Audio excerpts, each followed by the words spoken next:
Hi, I'm Tatami. Welcome to my channel.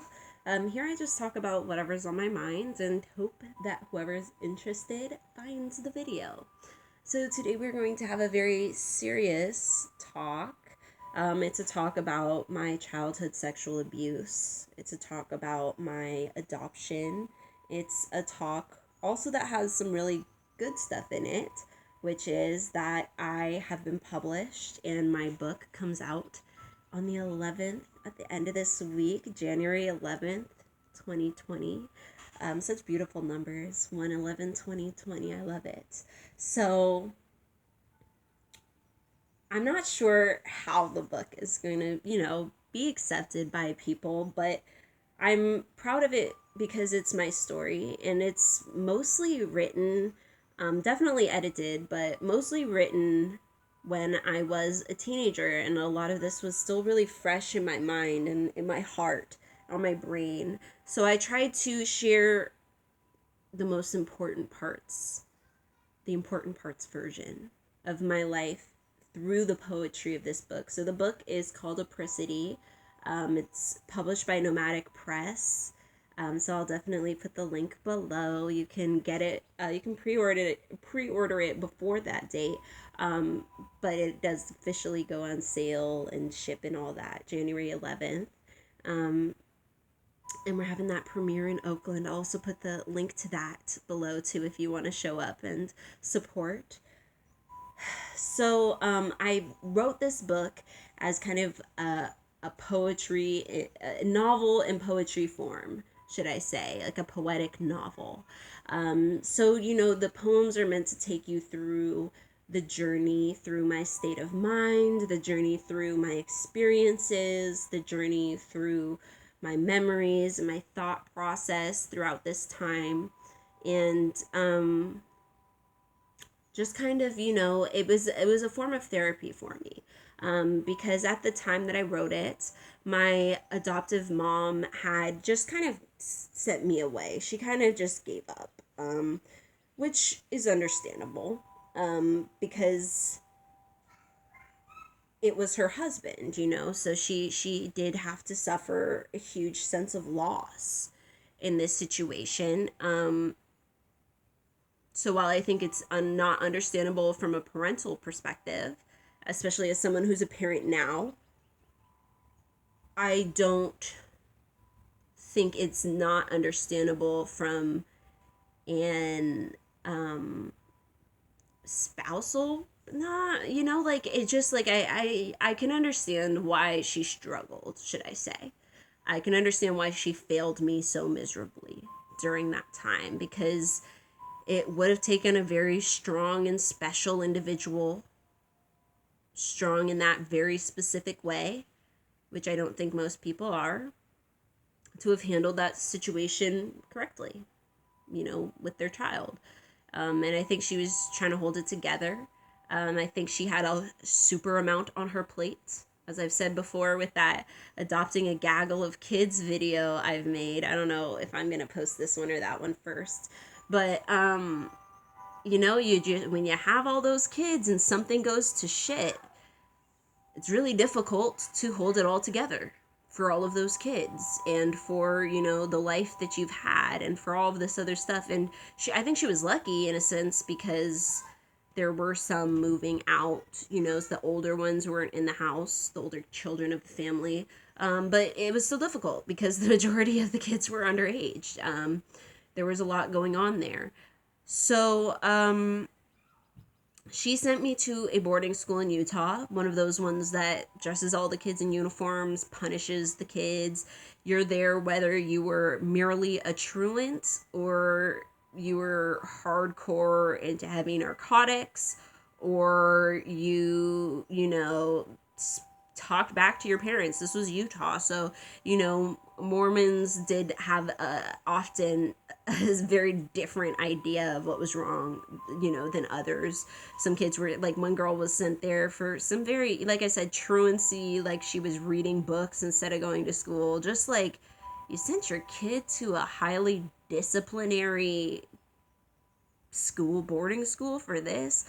Some girls had like eating disorders. I know on the boys' side they had a lot of very serious violence issues. But yeah, I was sent there. My mother says it was because I was, acting out inappropriately with my now husband, then boyfriend.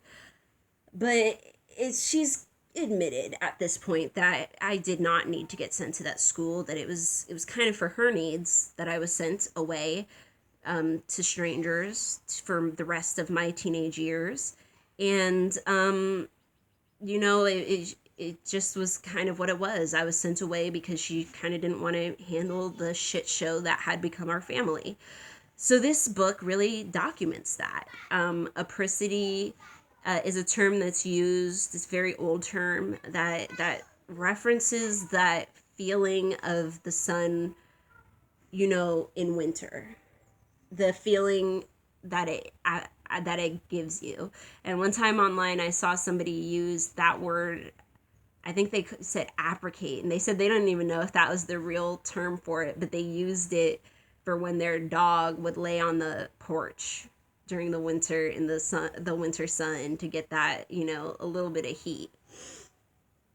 So I always really liked the term apricity. I really liked that thought of finding that warmth in winter, of finding that warm tingle, because like that goosebumps you kind of get when your skin goes from being too cold to being nice, starting to warm up. So that's kind of the thought I get with apricity, and that's why I chose to name this book that, because it is kind of a reference of me trying to find those pockets of warmth, of sunlight in winter conditions. A lot of it was wintry conditions. So the book starts, just kind of a little before I got sent away, when I was like meeting my boyfriend, when I was kind of, having another voice that spoke reason to me. So, the book it's already kind of long. There's already a lot of poems in it. So I had to really decide what parts were important to put in. But, my husband, I'll say, was a really good voice of reason. I've said before in other videos, my family they noticed I was really glum as a kid, but they just chose to nickname me Eeyore and assume I was a kid who didn't smile or like adults. Instead of,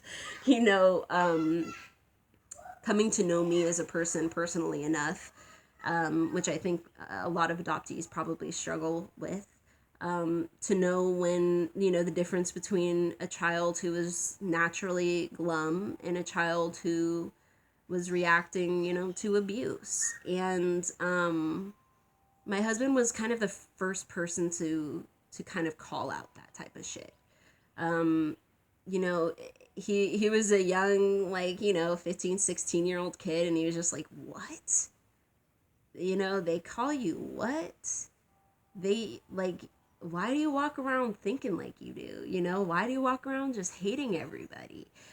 Questioning the little things that I did, that at this point my family was just kind of like, she's just an angry person. She's just dark. Have you read her fictional novels? Why is everything you write so dark? You know what I mean? And so he was kind of like the first person who was really questioning not only like that type of stuff, but specifically my mother. And he didn't do it very much when we were little. He did a lot more when we were 18, 19. But he did do it enough that I started I didn't question it at first, because I still really wanted her to like me.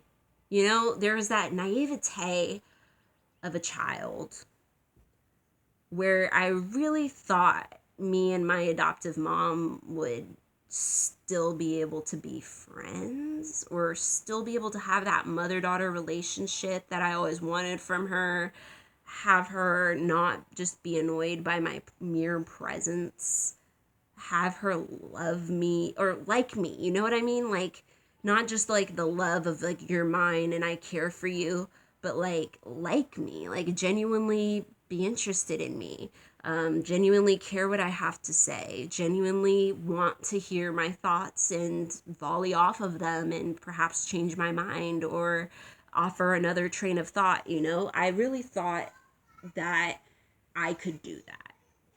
And so I did spend an abnormal amount of time attempting to do that, even until I was like, even after I moved out, even after I had realized like the situation was too toxic for me to live there. Like, it would really honestly be better if I was starving out on my own instead of getting this like mental and emotional abuse. Um, Even then, I still tried to please her. I still really wanted her to like me. I still really wanted her to see me as, like, as someone she really cared about, as somebody she thought about when shit went down. I don't know. So I did spend a lot of that time, even in like my hatred of her, even as I felt she was failing me, I still, adhered to a lot of what she wanted. Right? So, like, I mentioned that I got into like the highest level shirt at that school at one point. And that wasn't because I really like loved the school. It was because I was learning how to be around there. I wanted her to let me come home. I was like, how do you want me acting, lady? What do you want me doing? And so, but I at the time I didn't really realize it was nothing I could have done. The fact that I had been the victim that her husband had chosen automatically put us at odds that really could never be healed. Um, Especially with it being her and it being me. You know what I'm saying? Maybe other people that could work, better people than us. But just, my abrasive personality as a teen, marked against her perception of me this whole time in my adoption, combined with what she just learned, it couldn't reconcile. And so I did end up wasting time trying to be like a good kid, in that, in that scenario. I did waste time trying to gain her respect, trying to explain myself, trying to, offer excuses for, myself and others so that she would see our side. She was never interested. She was, interested in her narrative being validated, in, you know, her story being centered in a sense. Because I can see why she might have felt like a sense of loss, you know what I'm saying? In the sense of narrative, in the sense of, I would now always have this story. This would be a blight that she needed to constantly be there first to tell the story so that I could not tell the story in my way. So she definitely effectively did that at the boarding school. She definitely gave everyone a narrative before I got there. I could go stories for days for how that affected negatively my situation. But that's a story for another time. So, the story goes through my time at Westridge, and it does detail a few very explicit memories. And, like, again, those, I could write a whole book just on, like, terrible memories of, like, what this man did to me as a child. Like, I was old enough. And it happened so many times, hundreds of times, that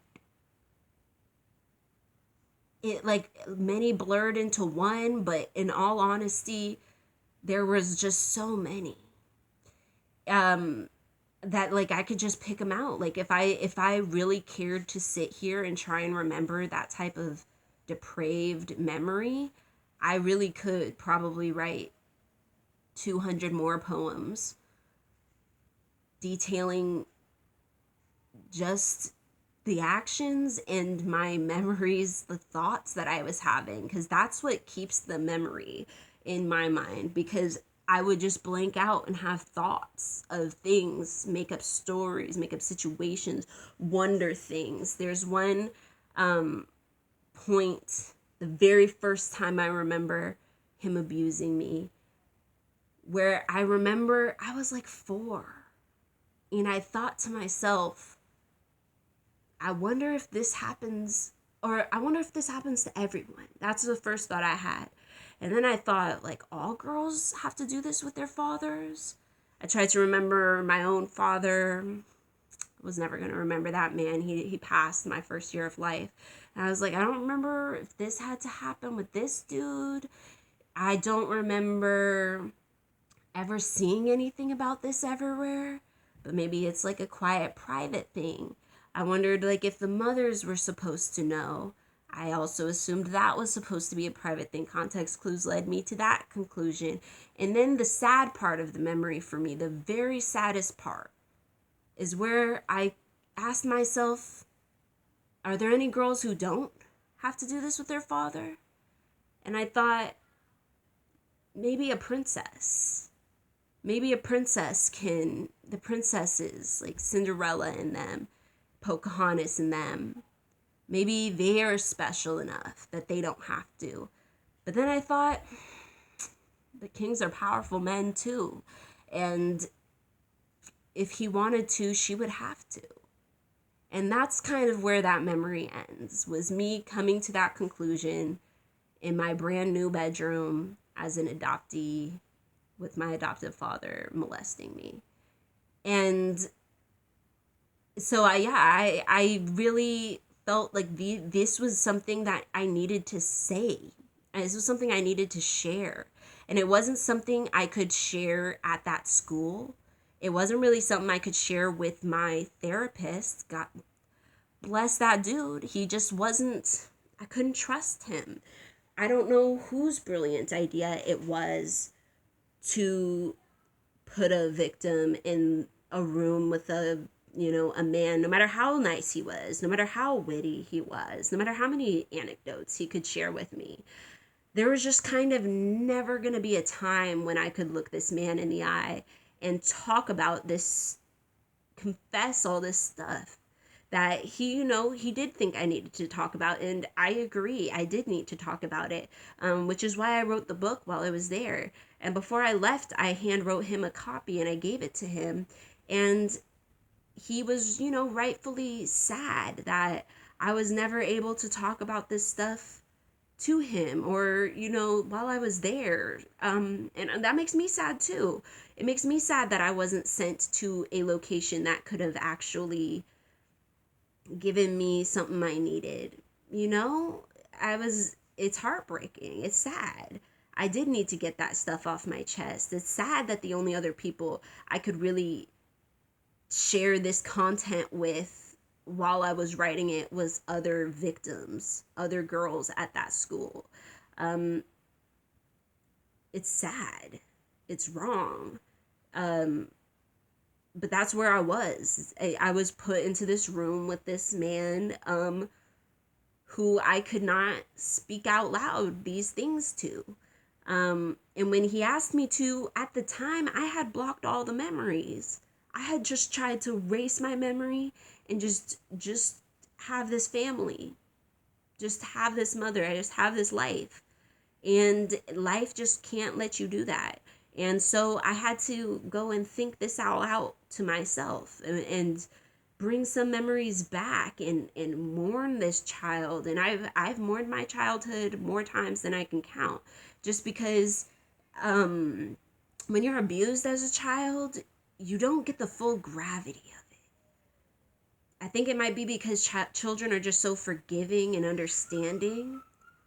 But as you get older, you come to understand that sense of loss so much more than you ever were, So it returns, that grief, time and time again. It returns when you see people able to do something that you can't do because of your abuse. You see people thinking a certain way that you can't think because of your abuse. You see innocent children and you wonder sometimes, are they all okay? Who thinks about them? Who talks to them? or even, sadder, you look at children and you have to just mourn for a second what could have been for you if somebody had just cared half as much as whoever cared for them. When you have your own kids, it comes back, and you have to really look within yourself and just mourn. Just be sad for a few minutes. Just grieve for that child. Just, like, damn, if only somebody had just held you. If only somebody had just cared about you, smiled at you, looked you in the eye and realized something was fucking wrong, And so I grieved that time when I was a child. And when I was grieving, I went into there's this little library. They'd been letting me set up the library, whatever, in the back rooms of that school. They were trying to set it up. And so I was trying to sort out the books on the shelves, and I went back there to cry for a little bit. And it was there I realized that I was like, wow, I need to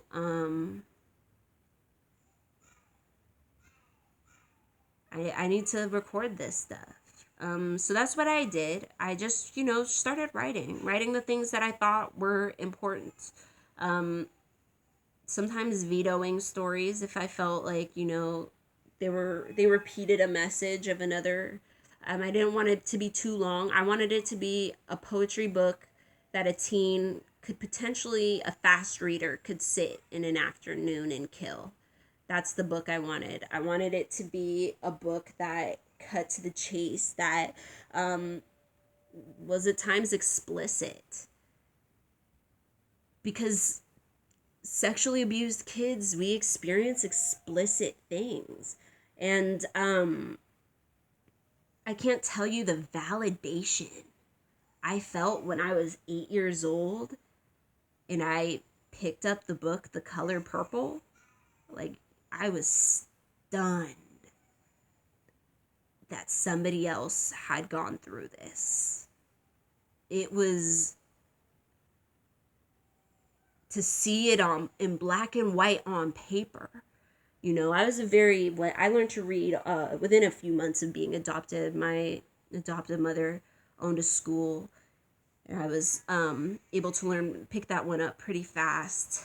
And sadly, I've come to learn I was a little out of the age range for the math range, which is why I think I didn't catch on with that as fast at that age, just by going to that good school. But I digress. So I did learn to read really fast, like at 4. And I also picked up on people leave you alone and kind of respect you as a kid if you're a reader. They just buy you books and, assume you're doing the best for you. And I was appreciative of being left alone for the most part, because I had, my reasons for not really wanting adult company or trusting adults or thinking that they were going to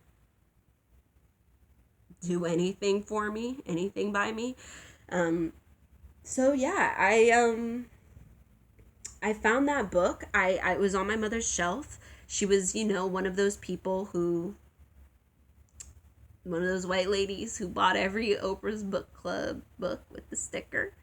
And so, or most of them. And so that book was on the shelf. I don't know if she ever read it. I don't know, if she maybe just read it once, if she, whatever. I know she had seen the movie, which I don't remember half as well as the book. But I think that's just because I read the book at such a young age, and it was like the first really adult book. It was so adult for me that I couldn't even read.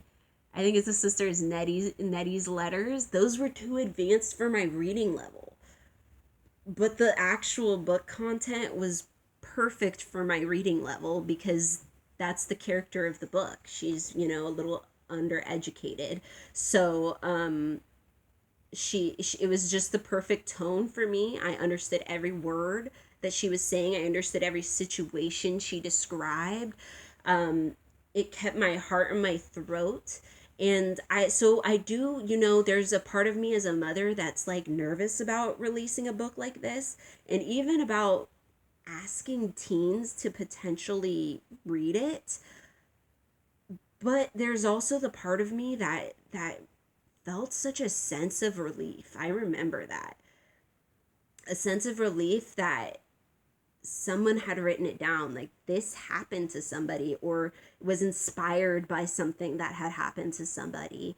And so this is real. Like if the writer's writing about it, they've seen something like this, they've heard of something like this, and it was validating that the character was, that there was a strong sense of right and wrong with this situation, which I so desperately needed, right? I was still very confused. I felt like I couldn't tell if he loved me more or hated me more than the other kids. Like I couldn't and like it wasn't a question I could ask. It was just such a burden. I always say that, but I'm like, it's so true. People just burden adoptees in so many ways. The child already comes from a sense of loss, and then they just burden them with things like, I could never have kids, or you need to be grateful, or, look at all I've been doing for you, or how dare you gonna betray me and go see your birth mother, just burdens, burdens, burden. Be the spicy mayo of spice to our mayo family, we be the center of the pictures, you gotta walk around with us, and yes, you're the spectacle that everyone's looking at, but it's for me. um I always go off on funny little tangents about adoption, but I'm so serious, y'all. I was really burdened as a kid, and it breaks my heart. I'm just like, why? Like, why would y'all even bother? You could have just left me alone. And that's like, I think, where I'm at now. But as a teen, I was just kind of like inundated with, just so many thoughts, so many memories, so many emotions.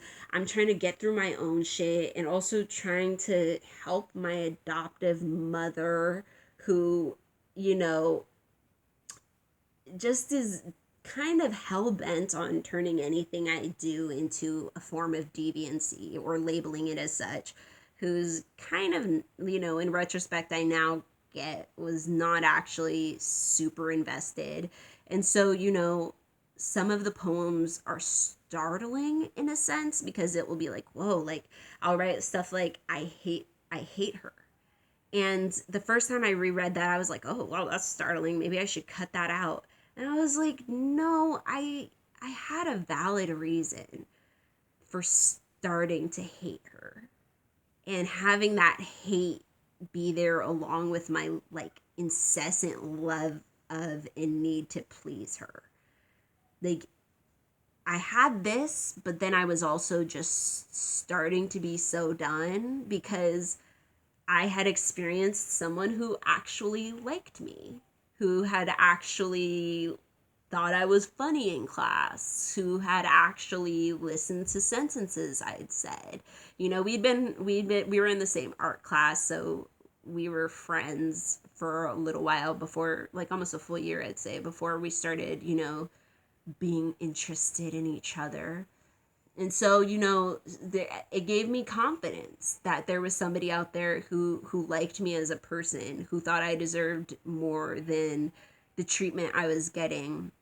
And so I started to really despise the part of my mother that didn't feel that way, the part of my adoptive mother that felt now I even owe her even more because of all the shit that went down with her husband, instead of feeling like she owed me, or that she needed to sacrifice for me, or that, she needed to do something. I'm trying to like fix this here, because I'm trying to put in these braid locks, but this one looks like it just came undone. Anyway, so yeah, it was just like, it just kind of became this thing where it was like me trying to puppy dog and please somebody who was hell-bent on never accepting me again, kind of. Or only accepting me if I was at that lowest state of groveling. And even then, it wasn't ever really loving, kind, generous. There was none of that. I think other siblings of mine might have experienced that more with her. But I certainly was never extended that privilege at any point. And so, yeah, at any rate, well, move on from just shit talking her. But I did want to say that, you know, I did have some like this is shocking material. It's shocking ass material. And it's hard for me to talk about in some ways. It's easy to talk about, but then it's also, I because the book is being published, I am expected or invited, should I say, to read at events, to you know, basically to share these poems out loud. And I was like, when I read that part, I was like, oh my goodness, I hadn't even considered this. I hadn't even considered, you know, what I'd have to do with this. And that part's really scary for me still. You know, it's easy to sit here alone in my room and kind of talk to myself in the camera and braid my hair and, you know, be candid about my feelings because I'm just kind of in that type of mood tonight where I'm not feeling like I need to cry about my childhood or be angry at anybody or anything like that. Um, but still, it does kind of give me the shakes to think about reading, especially, you know, some of those more terrible memories out loud to people or out loud in a setting, especially when other people's stories are probably not going to be that serious, not going to be as deep, not going to be as um, personal, scary, right? Nobody wants to hear about childhood sexual abuse. I think people should pay way more attention to it. We should train everybody to recognize the signs of an abused or groomed child. And, you know, everybody should feel obligated to take note of that. But that isn't the world we live in. So I'm really nervous about this upcoming release thing at, like, I think it's supposed to be at a bookstore. I'm not even sure. But I do know that there are other bookstores that are, you know, supposed to be offered up. And I'm a little nervous about that. But I'm also excited about the book's release. I'm excited to get my copies. And I'm really excited about the content that I have planned for this channel. I'm hoping to make a little video for each one. My initial plan had been to make kind of a stop motion video featuring a little doll who kind of narrates this stuff and thinks it out, and you know, have me read it out. But I'm like kind of back and forth on that idea, just because I'm scared if I use a doll that the stuff might be labeled as kids content, or that children will, you know, want to look at it. Or my big fear is mostly that I don't want to conflate any popular children's dolls with childhood sexual abuse. You know, like Barbie is a very generic face. But I mean, like, there's, you know, like little Lol dolls and Bratz dolls that have special names that I just am like, oh, I should probably maybe not. But then I'm just like, is it really conflating it? And I could kind of change the doll. So I don't know. I had some really good plans for some videos to kind of narrate the story and give it some visuals and kind of spread it around in a way. Um, but yeah, I'm still kind of back and forth on that one. So anyways, you can let me know what you think about that, and you know, anything else that you thought about this video. Um, I'll be sharing more videos from Apricity as time goes on. I know I'm gonna still make a video for each one, but I'm now at a point where I'm just kind of like, don't know exactly if I'm gonna still do my doll idea, because I thought that would be a really cute and solid way to portray myself as like a teen talking about this stuff. But I also don't want to ruin any kids' childhoods. So, but I also, you know, this is a story about a child, and a real story about a child. So I also don't want to censor myself, or, and I am planning on labeling all of my videos as not made for children. Um, but I know YouTube kind of has its way with things. But at any rate, please support my book. Please purchase it for a teen who you may know who was sexually abused, or a young child. I was abused from about ages 4 to 12, so I wasn't really a teen when it ended, but I was definitely a teen when I had to go through the reconciliation process. And I think I've been in enough groups with sexually abused youth that I think, there's a lot of common currents, especially for those of us who were abused under the age of, like, say 16, 15.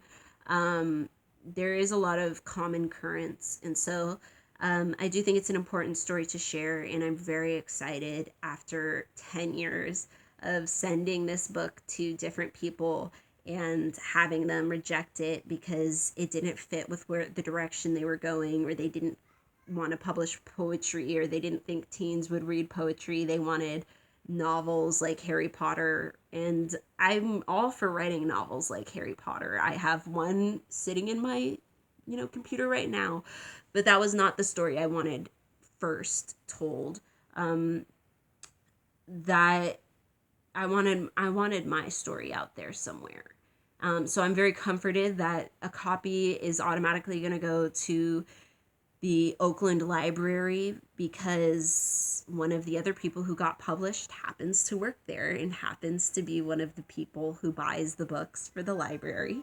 So he is going to be putting in a copy of all of our books. I'm so excited about that.